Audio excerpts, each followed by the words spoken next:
Bring it on. We're looking forward to it. Thank you, Craig. An annual poll that tends to favor red states has just placed New York at the bottom of the barrel when it comes to its economic outlook.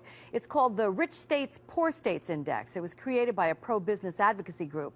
It found that New York was dead last in economic outlook, second to last in highest personal income tax rate, and 46th out of 50 when it comes to its property tax burden formula.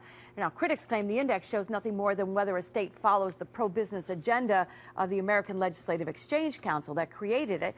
We're going to talk about it now with our political analyst and political columnist for the New York Post, Fred Dicker, joining us live from Albany to discuss this poll, this ALEC Rich States, Poor States Index. And does it get discounted at all? Because, in fact, ALEC, this group, is actually supported by businesses, Fred? Well, I don't know why we're emphasizing the negatives on it. There's no question, Liz, that those states that have pro-business policies tend to produce the most jobs and have the best economic outlook. Look at Texas, more jobs than most of the states in the United States in the last year. So I think that kind of critique is a critique coming from the activist groups who are behind the dismal state of New York's economic condition.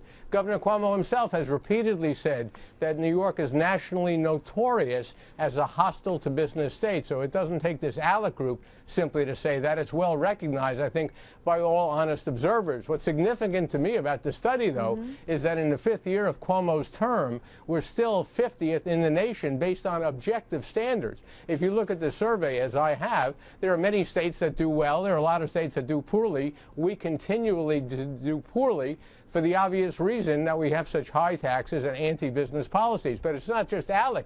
Last week we heard New York was leading the nation as being the least friendly state to retire in. It would be probably 2 weeks before that there was a survey that found we had the highest property taxes in the nation based on the value of our property. So it's not just this one group, Liz. This is a repeat finding. And the bottom line is that the governor's claims, I think it's fair to say, that he's turned things around just are not backed up by objective indicators. Yeah, one of the interesting findings I saw as I read through their release was that 9 states with no income taxes had 26% higher growth in gross state produce over the past 10 years than the 9 highest tax states. And obviously that makes some sense. And that also something like 371,000 people are moving to those states with no income tax. I mean, I don't envision that for New York, but if there were some kind of reduction, perhaps people would come here. Liz, every year, 100,000 New Yorkers, mainly from outside New York City, are leaving New York for the reason you just cited.